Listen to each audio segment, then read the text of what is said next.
Time for Roald Dahl's The Big Friendly Giant. Dun dun dun. So what happens next? Where were we? Good gracious me, Sophie said. What else can you hear? Remember he was talking about those crazy ears of his? Yes. Sometimes on a very clear night, the BFG said, and if I is swinging my ears in the right direction, and here, and he swiveled his great ears upwards so they were facing the ceiling, and if I is swiggling them like this, and the night is very clear, I is sometimes hearing way far away music coming from the stars in the sky. A little shiver passed through Sophia's body. She sat very quiet, waiting for more.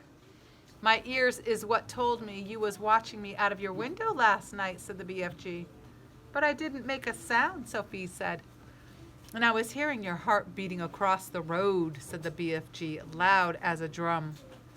So this BFG, this big friendly giant, who doesn't eat children, he is not a bone cruncher. Ferris, you okay? He has very good ears. He could hear her heart beating so loud.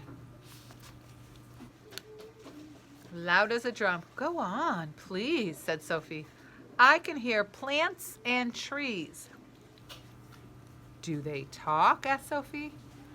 They is not exactly talking, said the BFG, but they is making noises. For instance, ooh, I like that. For instance, that's like for example. If I come along and I is picky a lovely flower, and if I is twisting the stem of the flower till it breaks, and then the plant is screaming, I can hear it screaming and screaming very clear. You don't mean it, she said. That's awful. It is screaming just like you would be screaming if someone was twisting your arm off. Is that really true? Sophie asked. You think I is swizzle-figgling you? It is rather hard to believe. Then I is stopping right here, said the BFG sharply. I is not wishing to be called a fibster. No, I'm not calling you anything, Sophie cried. I believe you. I do. I really do. Please go on. The BFG gave her a long, hard stare. Sophie looked right back at him. Her face open to his. She said, I believe you. I do. She said it so softly. She had offended him. She could see that. I wouldn't ever be fibbling you, he said. I know you wouldn't, Sophie said. But you must understand that it isn't easy to believe such amazing things straight away. I understand that, BFG said. So do please forgive me and go on, she said. He waited a little while longer.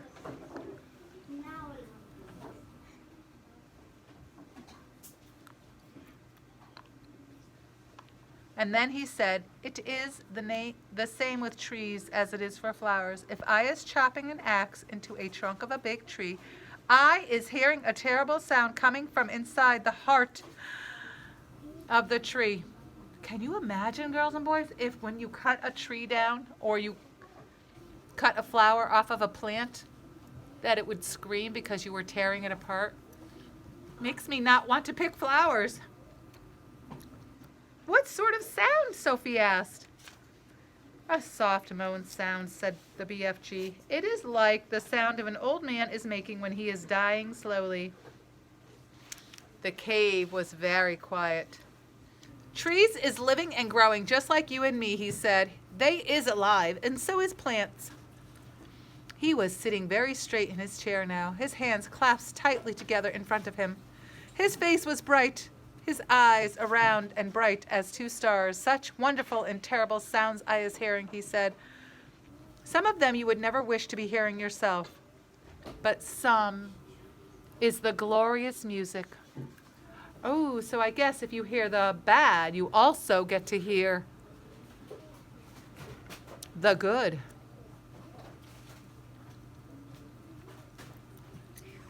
He seemed almost to be transfigured by the excitement of his thought. His face was beaming beautifully in a blaze of emotions. Tell me some more about them, Sophie said quietly. You ought to be hearing the little mices talking. He said, little mices is always talking to each other, and I is hearing them say as loud as my own voice. What do the mice say? Can you imagine, girls and boys, if mice were talking and you could hear them? What would they be saying? Hey, there's some crumbs over there. They forgot to sweep up. Only the mices know. You might not be thinking it, but the spiders is the most tremendous chatterboxes. And when they is spinning their webs, they is singing all the time. They is singing sweeter than a nightfall. Spiders singing? Who else do you hear? Oh, one of the biggest chat bags is the cattle pitters, said the BFG. Isaiah.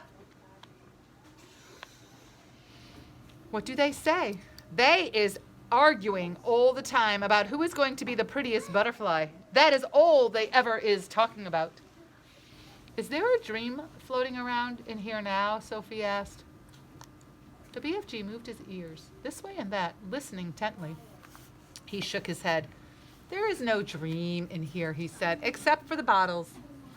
I has a special place to go for catching dreams. They is not coming to the giant country. They is not often coming to the giant country. How do you catch them? The same way you is catching butterflies, said the BFG, with a net. He stood and crossed over to the corner of the cave where the pole was leaning against the wall.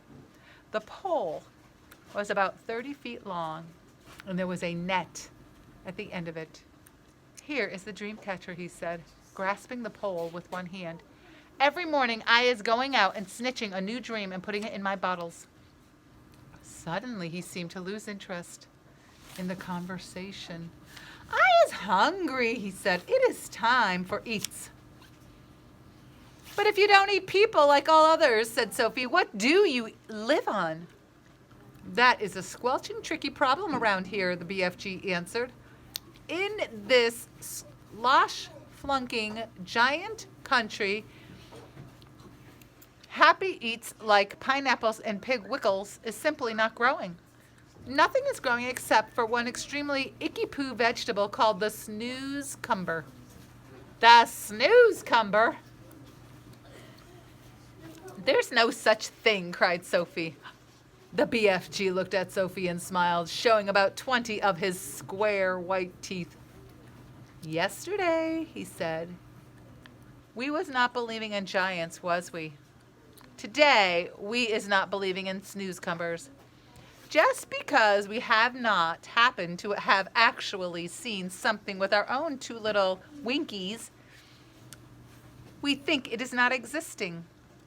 How about, for instance, the great squizzly Scotch hopper? I beg your pardon. And the humple-grimp. What's that? Sophie said. And the rapsicle. The whatsicle? The crumpscoodle. Are these animals? They are common animals, said the BFG contemptuously. And I is not very known, all my giants myself.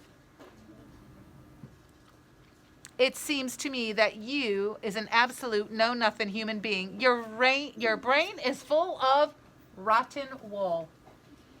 I'm just going to say that when wool gets wet, it kind of stinks. You mean cotton wool, Sophie said. What I mean to say is there's two different things, said BFG, announced rather grandly. I will now show you a snooze-cumber. I feel like that's a little close. The BFG flung open a massive cupboard and out took the weirdest looking thing Sophie had ever seen. It was about as half as long as the ordinary man, but much thicker. It was, so man, not giant, man. It was as thick around its girth as a perambulator. It was black with white stripes along the length, and it was covered all over with coarse knobbles. I will show you.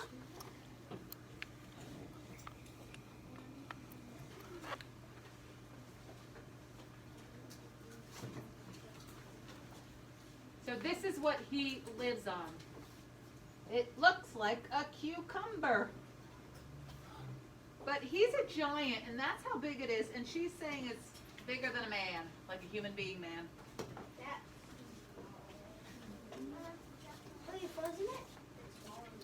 Huh? Huh? Ah. I'll let you guys look at it. There. Something interesting to look at. Yes, that's just my hand. Oh, sorry. I get sidetracked easily. Here is the repulsant snoozecomber, cried the BFG, waving it about. I squoggle it, I mispies it, I dispunge it. But because I is refusing to gobble up human beings like the other giants, I must spend my life guzzling up icky poo snoozecombers instead. If I don't, I will be nothing but skins and groans. So it sounds to me like he says a lot of words that are kind of like other words. Like instead of skin and bones, he's skin and groans. Yeah, sound like cucumbers. And all of the words that he uses that I think means that he doesn't like it. Let me go find them again. Mispies, dispunge, squoggle. It's like he despises it. He doesn't like them at all. I know it is bones. Oh, you mean skin and bones, said Sophie. I know it is bones, said the BFG. But please understand that I cannot be helping it if sometimes saying things is a little squiggly. I is trying my best all the time. The big friendly giant looked suddenly so forlorn that Sophie got quite upset. I'm sorry. Can you please go sit down? Thank you.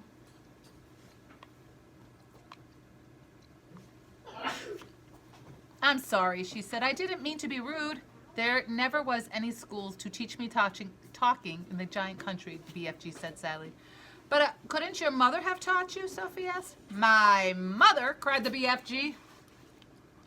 Giants don't have mothers. Surely you is knowing that. I'm so confused. I did not know that, Sophie said. Who ever heard of a woman giant, shouted the BFG, waving his snoozecomber around his head like a lasso. There never was a giant woman. A woman giant. And there never will be. Giants is always men's. Sophie felt herself getting a little muddled. In that case, how are you born? Giants isn't born. Giants appear. And that's all there is to it. They simply appears. The same ways as the sun and the stars. And when did you appear? Sophie asked. And how on earth would I be knowing a thing like that? It was so long ago I couldn't count. You mean you don't even know how old you are? No giant is knowing that. The BFG said, all I is knowing about myself is that I is very old. Very, very old. And crumply. Perhaps as old as the earth.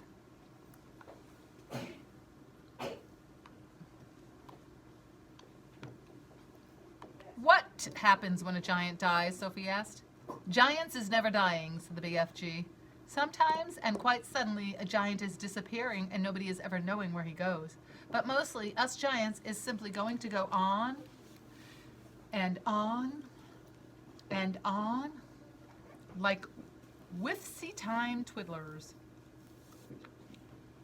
Sounds like a thumb twiddler to me.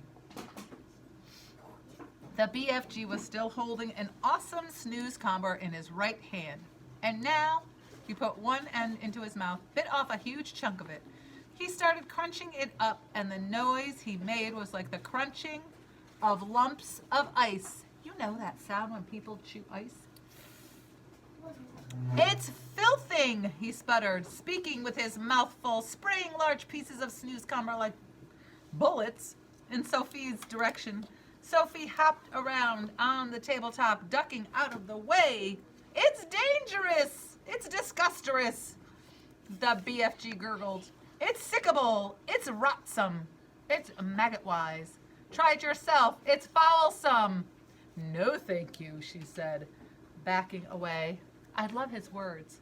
They're a little hard to read, but they are all mixed up. Roald Dahl does a very good job mixing up words. Disgusterous might be my favorite so far. Not maggot-wise. I don't like maggot-wise. No, thank you, she said, backing away. It's all you're going to be guzzling around here from now on, so you might as well get used to it, said the BFG. Go on, you snipsy little winkle, have a go. Sophie took a small nibble. Ah, she sputtered. No, help! She spat it out quickly. It tastes like frog skin and rotten fish. Worse than that, cried BFG, roaring with laughter. To me, it's tasting of clock coaches and slime wanglers. Do we really have to eat it? Sophie said. You do, unless you is wanting to become so thin you will not be you will be disappointing into a thick ear. Oh, disappearing into a thick ear. Into thin air, Sophie said. A thick ear is something quite different. Once again, a sad, winsome look came upon the BFG's eyes. Words, he said, is such twitch-tickling problem to me all my life. So you must simply try to be patient and stop squibbling, as I am telling you before. I think I feel like something's going to happen. She is going to teach him how to talk. I think. I don't know. It's something that she knows how to do. He can talk. He can talk, but his talk is so very confusing. Yeah. So this is them eating that cucumber snoozecumber thing. And even so, she's running away.